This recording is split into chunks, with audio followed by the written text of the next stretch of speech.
Welcome back to 8158 Stories of Sacrifice. We are back with part two of Bonnie's story from Boots on the Ground, Alberta. She and her team aren't therapists, but they are trained in peer support and intervention, offering a safe space for those carrying the weight of trauma, stress, and everything in between. In part two, we'll dive into what Boots on the Ground does, how they connect people to resources across Alberta, and why peer led support is such a powerful tool in healing. Let's get into part two. And if you haven't listened to part one, please go back and do so.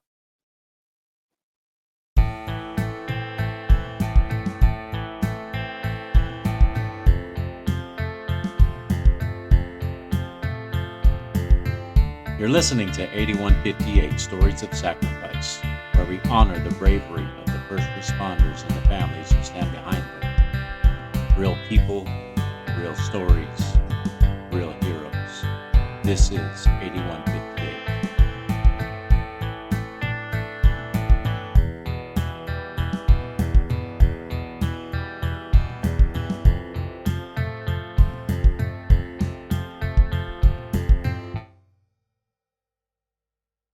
And I think most people love nurses. I don't know if they've often had a hard time being accepted by, public image.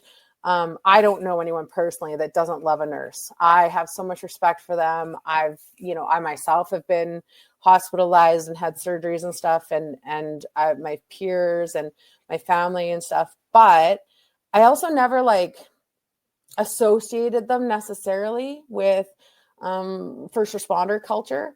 And then when I became a dispatcher and I realized I'm talking to these nurses at the emergency room a lot, because they are getting walk-ins. They're getting people that are walking in that have been shot and dumped at the door, or they're coming in and they've been beaten up or whatever. And in that way, those nurses are the triage nurses, and they are the first responders, and they're seeing they're seeing the effects of the violence and everything firsthand, the same way that EMS and police officers are seeing. So they're, again, not necessarily in that original,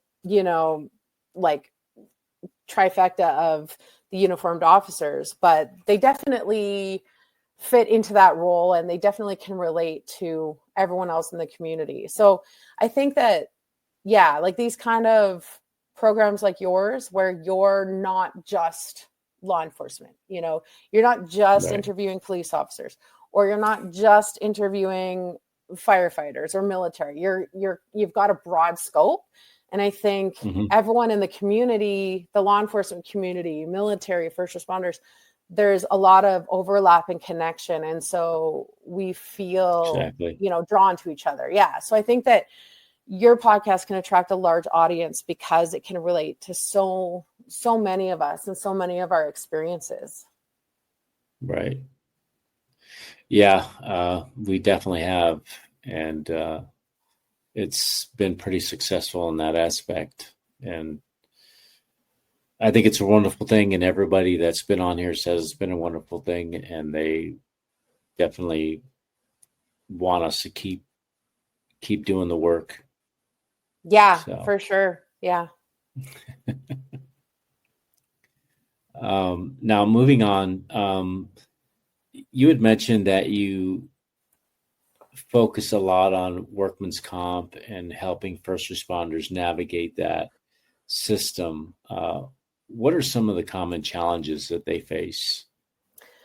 Yeah, so there's a few different kinds. So in Canada, most of our agencies are they're either municipal, provincial, or federal. So I mean, the same for you guys as, I guess, like your local municipalities, and then your state run organizations, and then the federal ones.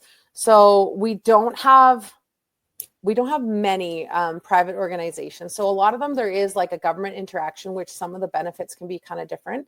So for our RCMP and our Canadian Armed Forces, they have, we call it VAC. It stands for VAC, Veterans Affairs Canada.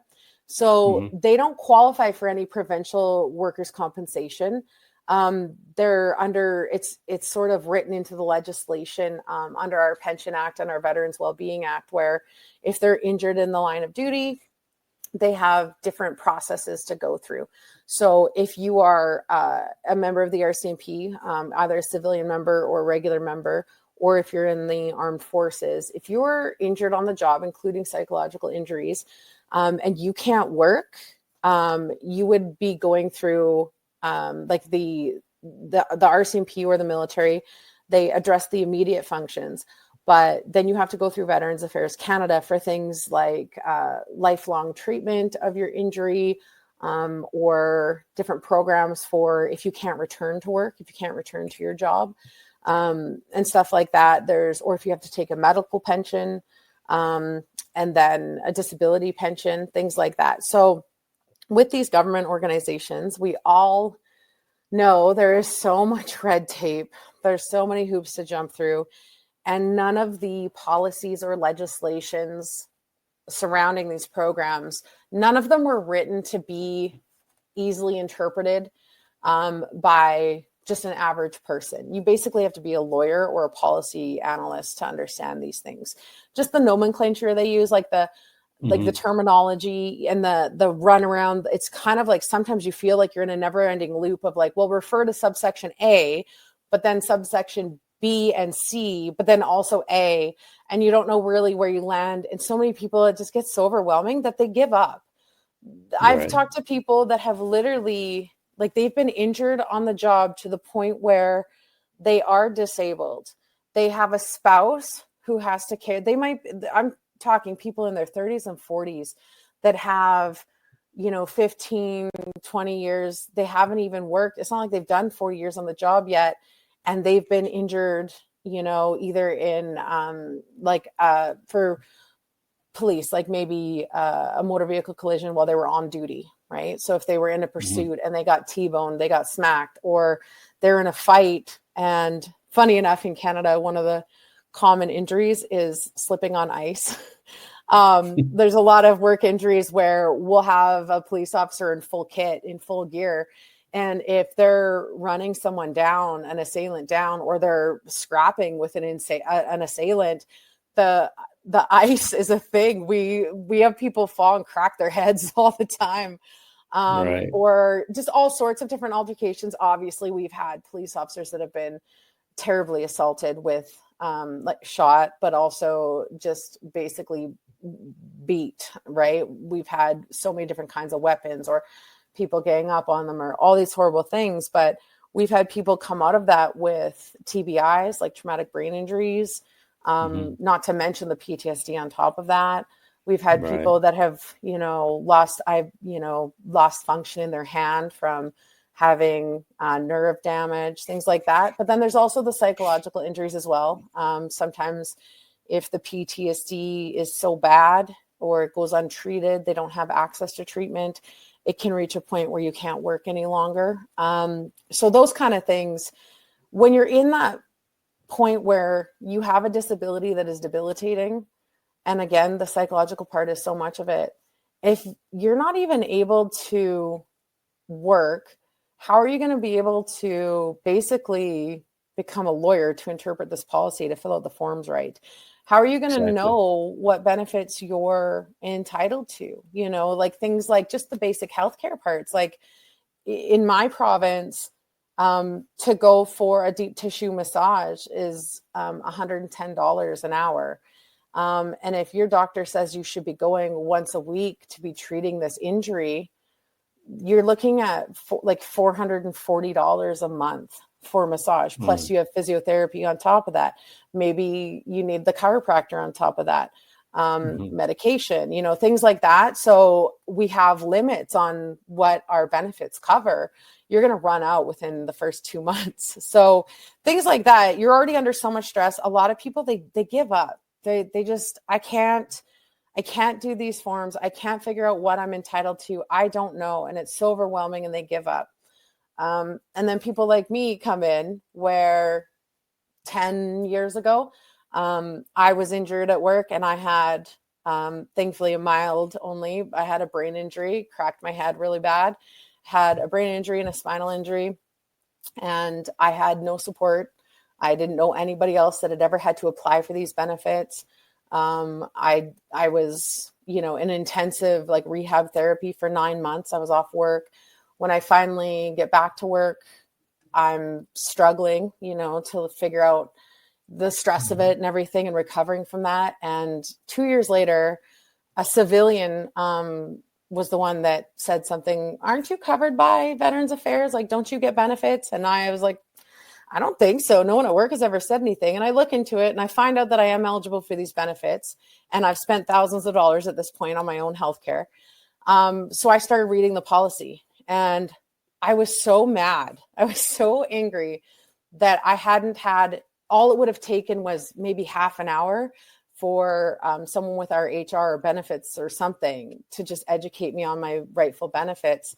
I was just so angry that I just spent hours, and of course, shift worker, insomnia. I had a lot of hours to spend searching the website and reading the policy. And I became so enraged that I had gone through that for 2 years without any support that I thought, I'm not okay with letting my peers go through that. I'm not going to let anyone else get screwed over or let anyone else be like forgotten. So I started getting really loud about it at work. And if I noticed somebody was sick from work for a couple of weeks and they came back, I was on them and did you fill out your forms? Did you fill out the hazardous occurrence report? Did you apply for these medical benefits? Give me here, I'll help you do them. And I started doing that and it snowballed. I started I have a group, like a RCMP and veterans group that has 6,500 members in it now, where we collaborate to provide support, share experiences, how do I do this or what form do I need for that, things like that, and just provide support doing that. So that's a big part of what we do. So I'm the VAC specialist at Boots on the Ground. So anything that's the military and RCMP, if we get a caller that calls in and says, I'm so frustrated, or I don't know where to start, I don't know what to do, our call taker they'll say, we have a specialist for this, and we'll make arrangements. If they want to stay anonymous, we'll arrange for like a blocked phone call so that we don't have to exchange names. And I can walk them through, things on the site, or if they don't care about giving out their email, we can email and stuff like that. And then we also have workers' compensation specialists, where it's very similar to the Veterans Affairs. It's basically all just these kind of formal quasi, like they follow a similar pattern to health insurance companies, right? Where it's all about procedures and forms and policy. So we have a workers' compensation specialist as well. If we have an injured worker that doesn't know how to get started or what they're entitled to or what their rights are, we have a specialist that will help them with that and make sure that they're getting everything they need to stay healthy and then also move forward to recover, or even simple things like, some people don't realize they're eligible for retraining benefits if they're unable to go back to their job at all. A lot of them think, okay, well, I have to quit and now I'm going to have to figure out another job that I don't have any training or experience to do. And it's very overwhelming. And they don't realize that a lot of workers' compensation programs, they have an allotment for retraining, where if you leave work because you can't do that job anymore, they'll pay you almost your whole wage. I think a lot of them are something like 80 or 90% of your wage. Wow. Plus they pay for your tuition for a retraining program. I've talked to a paramedic that he had, between 15 and 20 years on the job. He was injured at work. He couldn't go back after he was off work for a year in getting all sorts of treatment and stuff. The Workers' Compensation Board said, yeah, you're not going to be able to go back to being a paramedic. We noticed that you don't have any other training. So we're going to pay for you to take a 2-year technical program. And here's some of the options we've looked at. Here's the school that you can go to. We'll pay for your living expenses and your tuition. He ended up choosing a 1-year program, and he did a 1-year program and came out of it being with his first year apprenticeship, I believe in, some sort of millwrighting or machinist, mechanical kind of type of thing that was completely apart from anything to do with a first responder. Yeah, and it paid for him, and now he has a second career, and he has a lot of hope, and he has a lot going for him now. And he didn't, the suffering is there, but it was mitigated as much as possible because someone helped him navigate that system and clued him in to the benefits that he was eligible for. Yeah. That definitely saved a life, because you never know what state of mind he was in at that time. Yeah, and that's the thing, right? Is people get hopeless, and that's one of the biggest problems, when it comes to the mental health, challenges, is that the jobs themselves are hard and traumatizing, and there's so much around that itself, but it's that hopelessness that either sometimes it is time for you to leave the service that you're in. And maybe that means, it might mean transitioning from maybe being an active general duty police officer on the street to maybe it's time for you to transition to something that's more of an administrative role within the police department.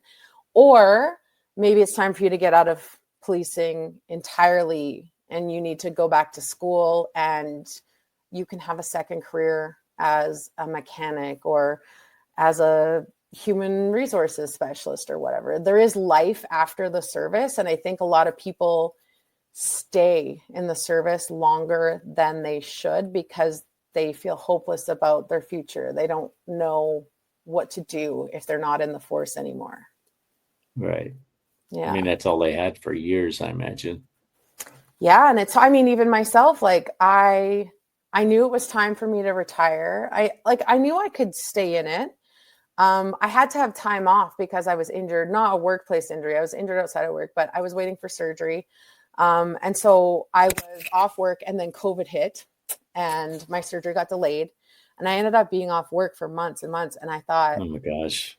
Yeah. And I thought, I need to get back to work. I'm going to lose my flow, my skills. And I missed it. I missed it so much. I missed being with it was my work family. You're with those people, 12-hour shifts. And a lot of it is 72 hours. And you're there for 6 12-hour shifts in a row because the schedule is usually 4. And most of us are we're allowed to work 6 in a row max. Most of us are taking overtime. And I missed, that place was my home. At the time, I had been there 16 years and it was really hard and I was really fighting to get back. And then once I finally did get my surgery and my medical leave was ending and I went back and I realized, I changed in having this time off and I could go back and it could be great because I loved my job. I desperately loved my job. It was such a huge part of my identity. And I thought though, my son, the age he's at, I think I need to give more to him than I do to my job because I don't think I have the capacity to do both. I can't do 100% of both. And it was heartbreaking to make the decision to leave.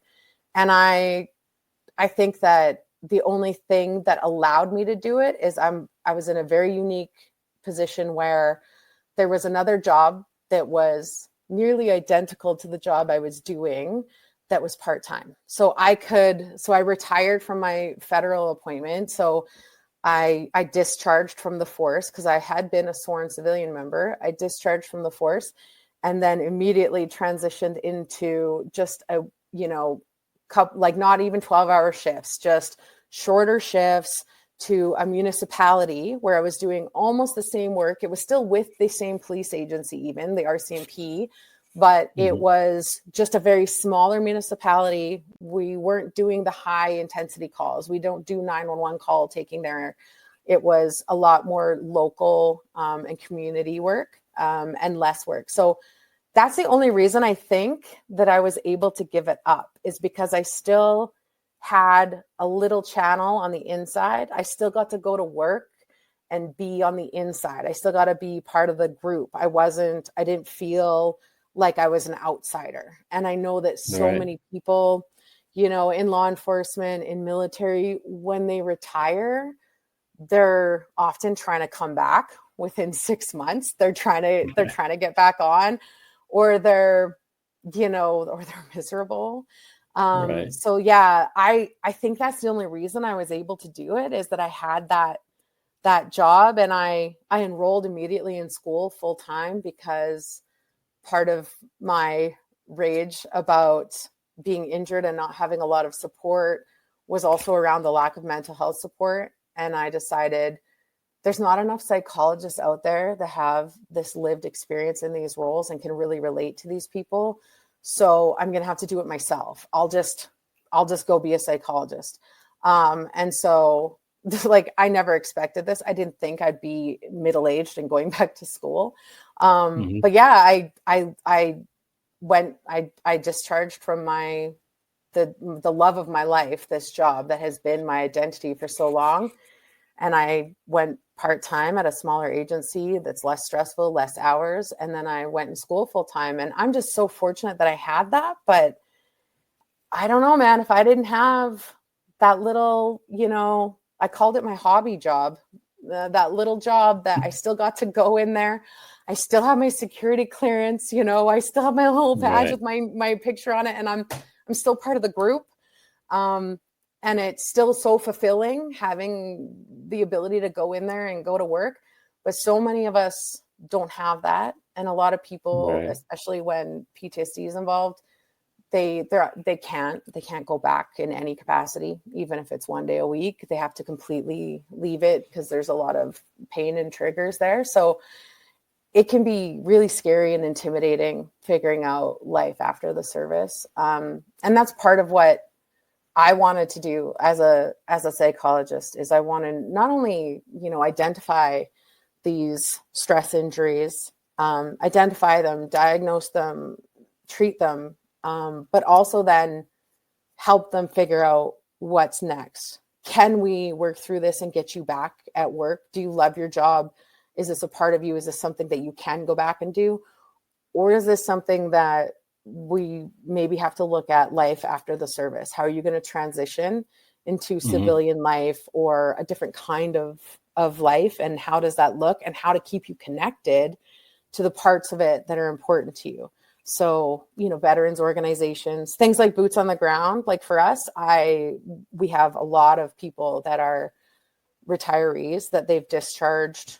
A lot of these law enforcement agencies and stuff, they kind of have a 20-year or a 25-year retirement where you can retire out. So if you started when you were young, you could potentially be 40, 45 and retiring from your police agency job or whatever, and maybe looking at a secondary job. But when they get out, hey man, Boots on the Ground is a good way for you to stay involved and connected in your community. It's a way to give back. Absolutely. It's, a way to mentor the future generations, the young generation, and make it better for them than it was for you. But it's also very self-healing. It's a way for you to feel connected. I'm sure even for you, if you were, if you were to transition out of law enforcement or out of your paid gig, your podcast would be such an essential connection to that life for you, right? For the ability to network. Right. So exactly. Mainly it helps me heal because of the loss of my cousin. That's why we started the whole thing. So, just talking to other people and hearing their stories and allowing them to have a voice kind of helps us, and it brings honor to his name. And did you feel like he didn't have, like, did you feel like it was important to honor his name and give his story a voice, and that brought closure to the family? Yeah. We wanted to, our whole intent was to shine light on law enforcement and first responders and just tell people that they're human too.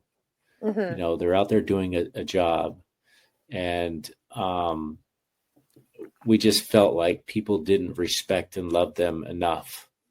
They didn't give them enough appreciation or show them the respect that they deserved. And I know that, especially with law enforcement in the United States, they have a bad rap because, we have a few bad apples, unfortunately.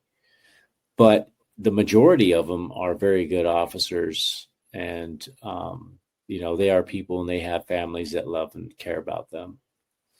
That's Yeah. that's basically what started the whole podcast thing, and it just kind of grew into the mental health aspect because it was a common theme that came popping up every episode. So, and we felt like it was very important for us to address that. And I think that my cousin would want us to do that. Instead of it being Yeah. about him, it's about helping his brothers and sisters because that's the kind of person he was.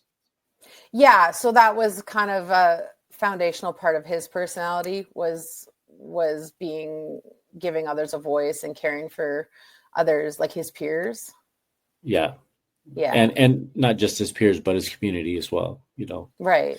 He wasn't the run and gun kind of guy. He was, if you needed help, I'll help you.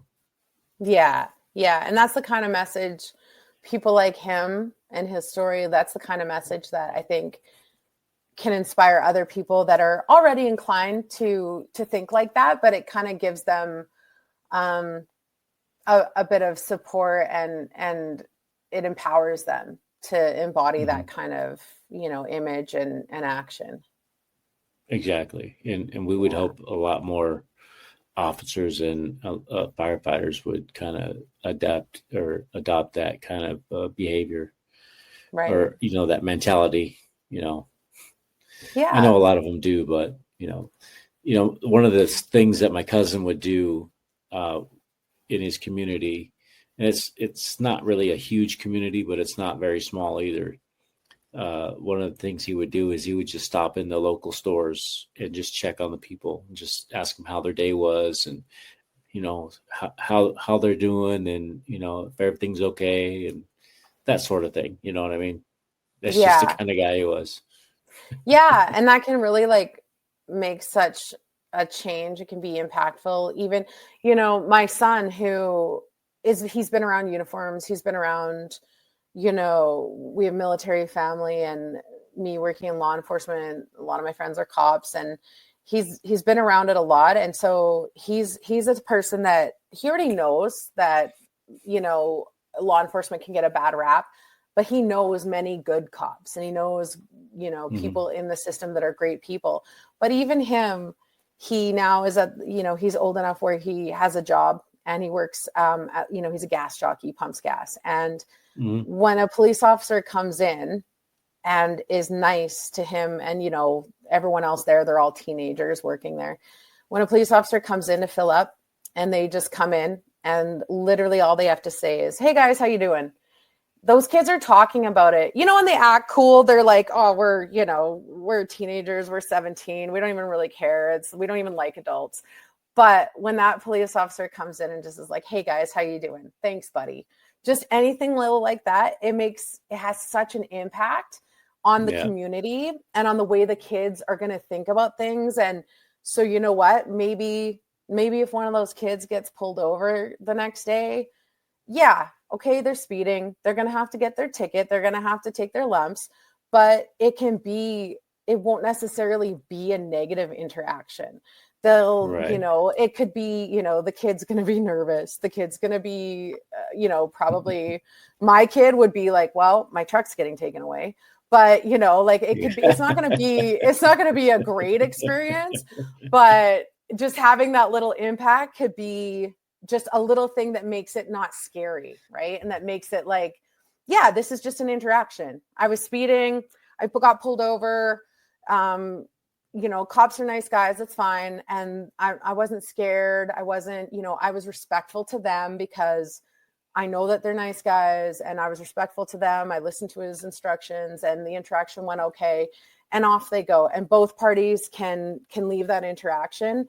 And it doesn't have to be a great thing, but it's also just not going to be a horrible thing. It's just going to be another daily interaction, and it's people like that really can make such a difference. Even with EMS, somebody, EMS, when they're showing up, it's not great. It's not a good time. Somebody's really hurt and somebody really quickly needs to get to the hospital. and it is life and death a lot. And even when it's not, it's going to be something painful. It's going to be something stressful. And if that paramedic, even if they're just that baseline of professionalism and a touch of compassion, it's going to change that interaction so much. Just a couple little words or a nod or eye contact. And in all of our interactions and in the various roles that we have, it's those little things that'll make such a difference, and that can start to shift the public view of what we do and humanize who we are within those roles.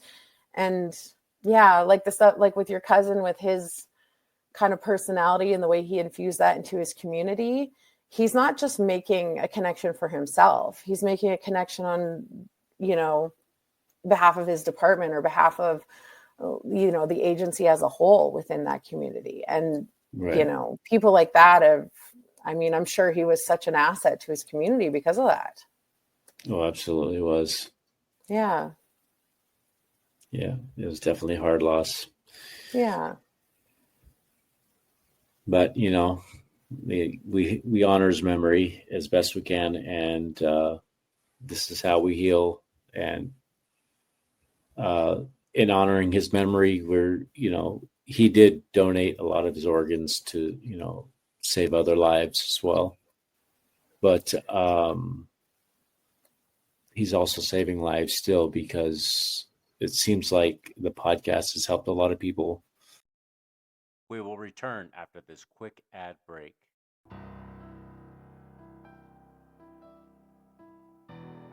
The William H. Bill Butler Jr. Foundation is on a mission to honor first responders and support those who serve.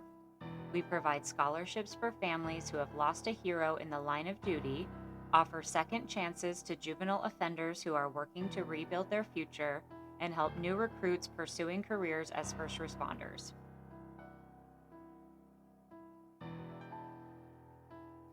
Through generous donations and the sale of merchandise, we're building a community that uplifts, empowers, and creates lasting impact.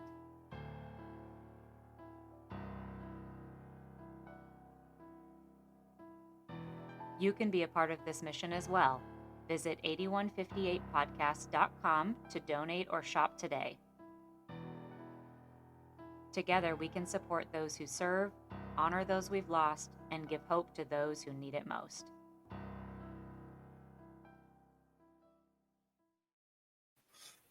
With their mental health issues, and it brings light to a lot of things that most people wouldn't talk about. Mm-hmm. Mm-hmm. So in that aspect, he's helping to save lives in that area too. Yeah, there's so much literature that shows, even one positive interaction can change the course of someone's mental health overall, that will last in a lifetime. And the domino effect, right, is you're doing this podcast in his name. He's the reason that this podcast exists. And then, the foundation, and then these conversations that we have, and somebody maybe, there might be, when you interview a paramedic, there might be a paramedic out there that never heard someone talk to a paramedic in that way, or gave them space to tell that story. And just listening to that might be the thing that gives them a boost or helps them change. And then they go work a 12-hour shift with their mental health being better. Every single person they interact with on that 12-hour shift is going to be better off from it. So yeah, exactly. It really is, that butterfly effect, I guess, like where it's just the impact grows greater as it moves on. Right. Yeah. Exactly. So I wanted to ask, as far as boots on the ground, you guys have a chaplain available as well. How does they fit into the support system? So yeah, we have a chaplaincy. So basically, we have a lead chaplain. He's a great guy that's done a lot of work with other agencies. So our chaplain specifically, he worked with a major police force. He was their kind of department chaplain. So he's actually been on patrol. Like he's been in the car on patrol with a general duty police officer cruising around in, I believe it was Toronto.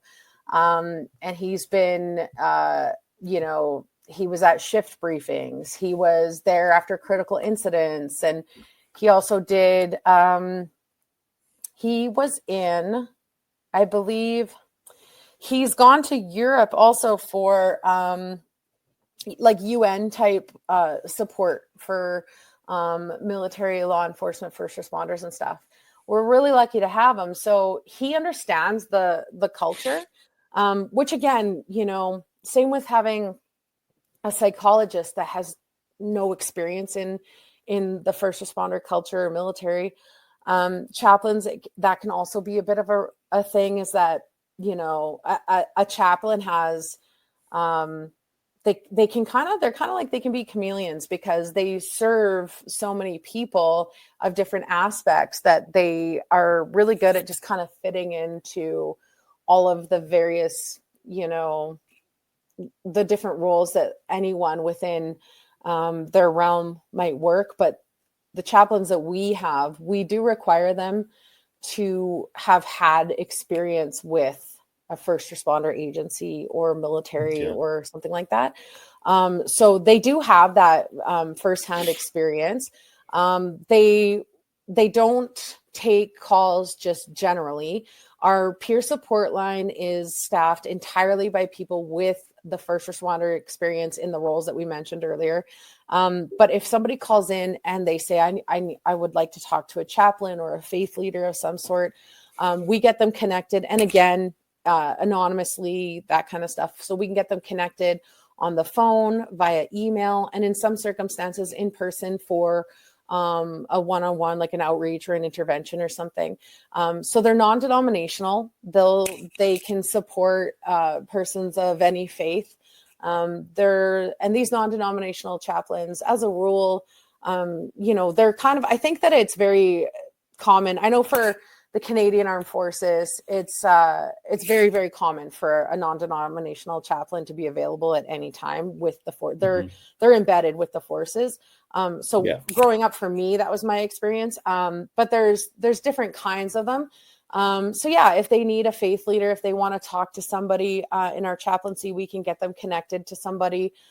There's some people that don't, like myself. I'm an atheist, and I'll talk with our chaplain. You feel a level of connection, and our chaplain, he loves that. He thinks talking with an atheist and supporting an atheist, he thinks that's a great idea. He is so accepting of it. And he's very much like, whatever your faith is, whatever your belief system is, I'm here to support you in that. So we're very fortunate to have chaplains like that, and to have that kind of faith-based support when needed. Because some people are very, when there are these tragedies or they need intervention or support, the religion aspect or the spirituality aspect is sometimes it's the most important thing for them. And so if that's what they need, we're going to connect them, we're going to get them the chaplain, we'll connect them with that. We're very lucky to have them, and they are available. Like also, you call our peer support line, we answer it 24/7 with a peer supporter. And if you need a chaplain, we do our best to get you connected with them as soon as possible. That's awesome. Yeah. It's always good to know that there's always that extra added hand in help. Yes, because we want to make sure it's what works for people, right? What's going to work for me might not work for you. There's even, we even have, like, we try not to make it like appointments. It's kind of whoever answers the phone is going to be there to support you. But yeah, if a woman calls in and they say, I just would feel more comfortable talking to another woman, if it's a male peer supporter, we'll figure that out. We'll get you in touch with a woman. Same with if a man calls in and they say, like, no offense, I just want to talk to a bro. I want to talk to a dude right now. Is there any way we can facilitate that to an extent? We have to make sure that we're protecting our volunteers and making sure that they're comfortable and that the request is authentic and things like that. We do have measures for that, but we want to make sure it works for each caller. We need to do what works for them. So the specific service. And if a chaplain is what is going to be the best support for them, then that's what we're going to do. Okay. And how does somebody get a hold of Boots on the Ground? How do they contact you? Yeah. So I always tell people there's different, like we have obviously our 1-800 number. And I can give you some links to put in the show notes and stuff. But we do have 2 different chapters. So they have 2 different numbers. So for Boots on the Ground Alberta, it's a 1-800 number. It's 1-866-724-2684. You just dial that number, and as I said, it's completely anonymous. There's no caller ID or anything like that. It won't show up on our phones. It just comes up block number or private number. You can just call that number, and 24/7, we have multiple call takers available at any time to take those calls. We can also, if you go to our website, like even if you were just to Google Boots on the Ground Alberta or Boots on the Ground Ontario, it'll be the first like thing that comes up. And then on there, we also have an email. Now our email isn't for peer support. If you require peer support for anything, and that includes, not emergencies, that's for anything that you need peer support for, questions or anything, you can call that number. But we also have, just our like an info, like it's info@botgalberta.com. And you can just email that if you have questions. If we have a caller. So if there's a listener that is in Alberta, because we can only hire volunteers within Alberta for ours, and then Ontario can only hire volunteers from in Ontario. Okay. If someone's interested, they can go to our website. We have a volunteer page where you can click and fill out an application. But we also have under like a contact us tab where you can click on that, and there's just that info address. If anybody wanted to contact to ask about fundraising, or, hey, can I, I'm thinking about starting a peer support group in my region. Could I maybe talk to you guys about how you got started? We're very happy to help and mentor other people and share our story with them and our experiences. We also have all the, the social media handles. With Boots on the Ground, I'm a peer support call taker. I do the call taking as well. I'm the VAC specialist, but I'm also the recruitment manager. So I'm not our advertising or marketing person.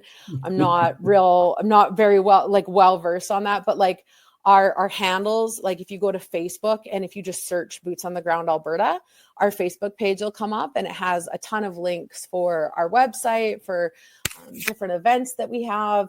When the podcast is published, we'll have it posted on there. That's where all of our links. And it's the same for Instagram. It's Boots on the Ground Alberta. So all of those things, TikTok as well, that kind of stuff. And so our media manager does some really great stuff. They usually have interactive stuff on there that people can go to and view our stuff. And you'll get a pretty good idea about our organization and what we do by just looking at our social media. There's lots of posts and stuff, and pictures of us in the community and everything. So if anybody wanted to get a hold of us, the website is probably best, but also we have the social media.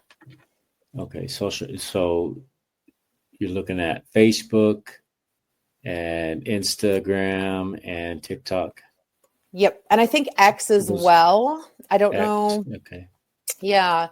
That's I know fairly that new to me. I don't know anything about that. I'm not, like Instagram and Facebook, I'm pretty good on. X, I was never really into, and I don't know, maybe I'm too old for TikTok. It's not really, I don't really do the TikTok much. But our media manager is, she's on it. Yeah. She's posting stuff all the time on there and has, some interactive stuff. And then of course, for the peer support, our toll-free number is a great option. And then also if somebody is in Ontario or more around the Ontario, the eastern kind of portion of our continent, if our Ontario chapter as well.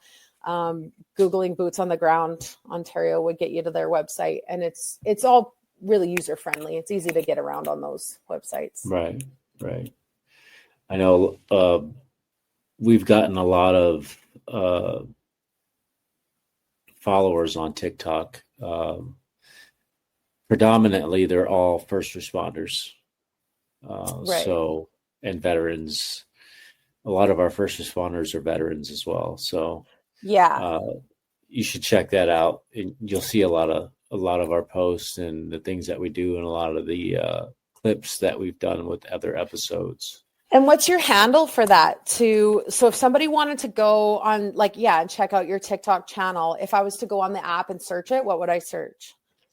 8158 podcast. Okay. And that'll Stories come of up. Sacrifice. Yeah. Okay. And so do you have like clips of the podcast on there? Yes, we do share Okay. clips. I mean, they kind of get lost in the other posts that we do as we go along, but there are clips from the very first episode all the way up to the last one. Oh, great. And Okay. also our news media coverage is on there as well. Perfect. Okay. Great. Yeah. And then are you guys also on like Facebook, Instagram, Yep. that kind of stuff? And it's Yep, the same all thing, that the stuff. 81. Okay. Yep, 8158 podcast, Stories of Sacrifice. Facebook, Instagram. We do have accounts with True Social and Rumble, but we're not too familiar with that, so we don't hardly use it. Right. Yeah. There's all these different you never know what's going to take off. And I think we even have actually, our social media manager, she's probably like bashing her head into the wall right now. I think we have a LinkedIn account as well. And again, right, because it's reaching the audiences in different ways. Because if somebody wants to collaborate with you on a official capacity, LinkedIn might be a good asset, because that's where a lot of people are doing the professional networking and stuff. So yeah, there's some good interaction on LinkedIn. And then I think, more for content is like TikTok is probably better. Yeah. There's a lot of content on TikTok, and that's where we get most of our guests from, is TikTok. Oh, okay. Surprisingly. Wow. Surprisingly. Yeah, we get quite a turnout. So. Oh, okay, great. Yeah. And like I said before, this whole, supporting a first responder in your life, or if you have a first responder family member or military family, a buddy, a cousin, or someone closer, or maybe you work in finance now and someone you work with is a retired first responder or an ex-first responder in some way.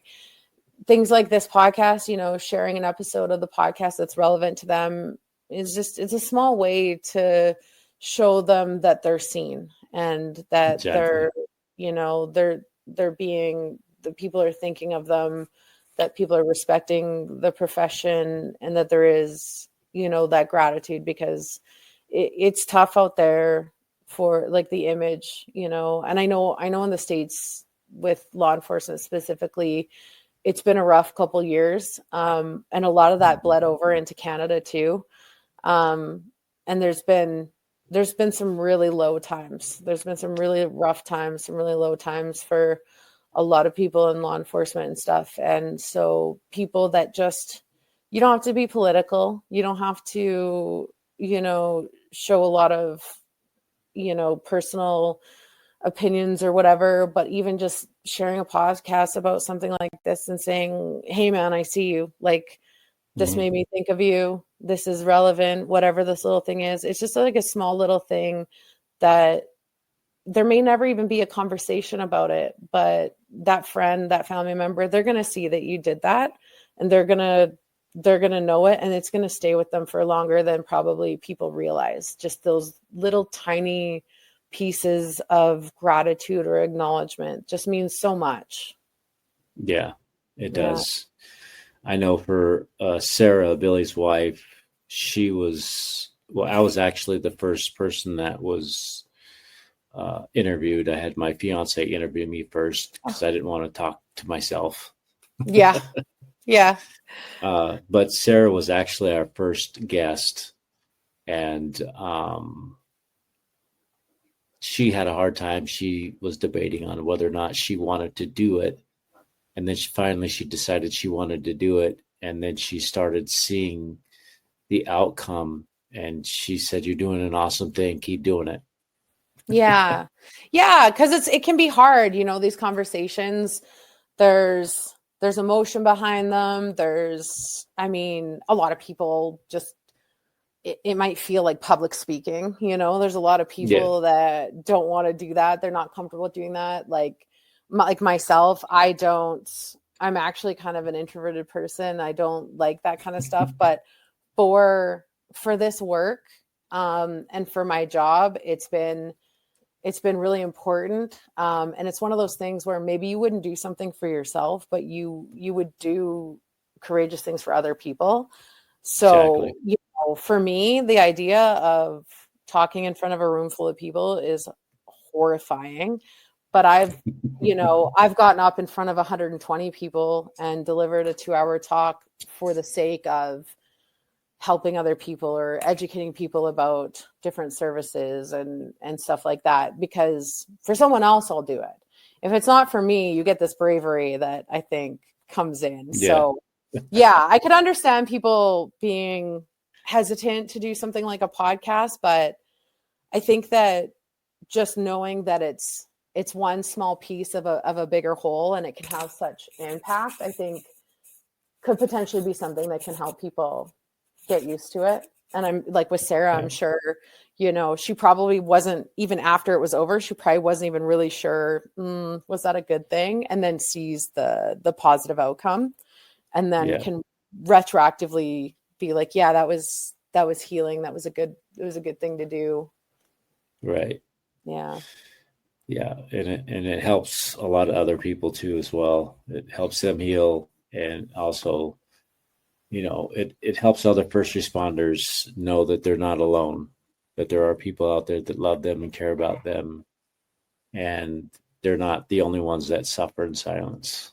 Exactly. And that it's the whole community, people that you might even think are, a bit of a hard ass at work, when you realize that the compassion that even the tough guy or the quiet person or someone that maybe they don't come out for drinks after work or they don't go to the Christmas party or something, if they know that you need connection, you need someone to talk to, they're going to be there too. And a lot of people, I think, are starting to realize that as we start to understand that we need to depend on each other within our community, and that we're the only people that can understand each other and what we're going through. And I think that as people start seeing that, it's already, there's been such great changes with things like having a podcast like this and peer support organizations. It's already making a change, and hopefully we just keep the momentum going.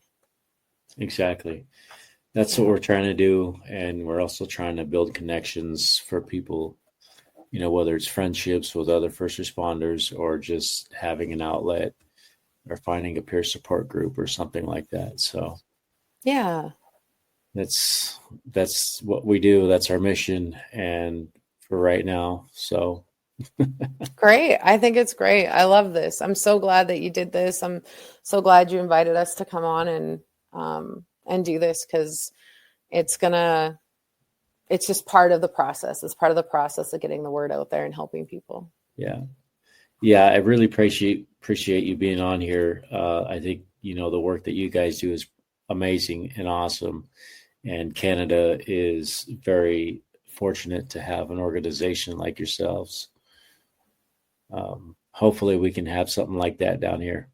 Yeah, you know what? I think it would be great. It would be great if the peer support bug caught on and spread across everywhere. And, someday there's no one sitting alone at 4 a.m. after shift with no one to call.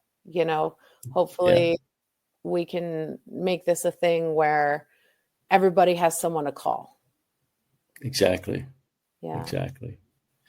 Yeah, if you listen to the episode that's dropping tomorrow, that kind of relates to that. Okay, great. Do you know, do your episodes, are they titled? What would that one be? That one will be under Captain Adam Myers. Captain Adam Myers. Okay. Yeah, it'll be like episode 19, I believe. Okay. Spotify, Apple, any podcast platform that's out there, we're on it. So Okay. Yeah, I'll keep an eye out for that one.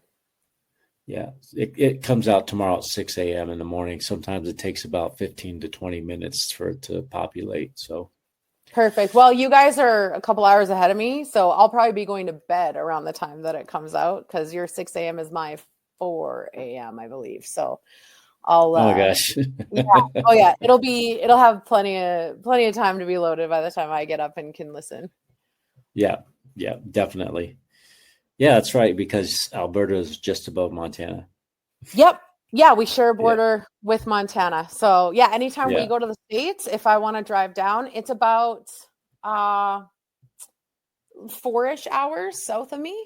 So anytime we want to go to the States, if we drive down, we go through the Coots border into Montana, and then, Great Falls or Helena, and it depends on how the dollar is doing, if we'd be motivated to, but every once in a while, because sometimes there's just little things that you just can't, that we don't have in Canada, or that's different. It's like anytime you go anywhere, there might be like a little thing that's a little bit different that you want to bring home. So yeah, it's not that far from me, but it's definitely, we're 2 hours earlier than are behind you guys, I guess. Yeah. I used to live in Helena. Oh, really? Okay. Yeah. So that's a lot like, that's really similar to the landscape, like there's mountains and that kind of stuff is kind of, it's a very similar vibe to Alberta. Yeah. Yeah. Never been to Canada yet, but one of these days it's on the bucket list. Oh, you gotta come. Next time we have, sometimes we'll have, we'll get invited to first responder galas or events or something. Next time we have a big one, you should use that as your excuse to have to come to Canada, and you can come. Yeah, come out to Alberta. We'll host you, and we'll show you the mountains, and we'll show you some stuff. Well, that would be awesome. That would be a wonderful opportunity. I appreciate you being on here. You've been an awesome guest, and we hope to hear from you again. I don't know exactly when the episode will be dropped. That's up to the productions manager. But like I said, we're going to be dropping 2 a week instead of 1. Great. So, great. But I definitely appreciate you being on here, Bonnie. It's been awesome talking with you and having a conversation. And you guys have an awesome organization. So we'll be glad to get that out there for you. Awesome. Yeah. Thanks for having us. Thanks for inviting us. It was a really good talk. This is my passion. It's what I do in my spare time, and even when I don't have spare time. And so it's everyone with our organization is really invested in what we do. And we love having the opportunity to connect with organizations like yours and get the word out. So yeah, I appreciate you taking the time. It was a good chat. Yeah, absolutely. Absolutely. Okay, everybody, this was Bonnie, Boots on the Ground from Alberta, 8158 podcast. Anybody listening, they are on Facebook, Instagram, and TikTok. If you have any problems or issues, especially if you're in the Canada area, Alberta or Ontario, they do have a support number, which is 1-866-724-2684. They're available 24/7, and they also have a website, Boots on the Ground. That's probably the best way to get a hold of them. So if you are a first responder or a military veteran, if you're having any issues or just want to talk, please reach out. Once again, Bonnie, appreciate you being on here. It was wonderful talking to you. And I will let you get on with your evening since you have a few more hours of evening than I do. Yeah, awesome. All right. Have a good one. All right, you too. Bye. Good night.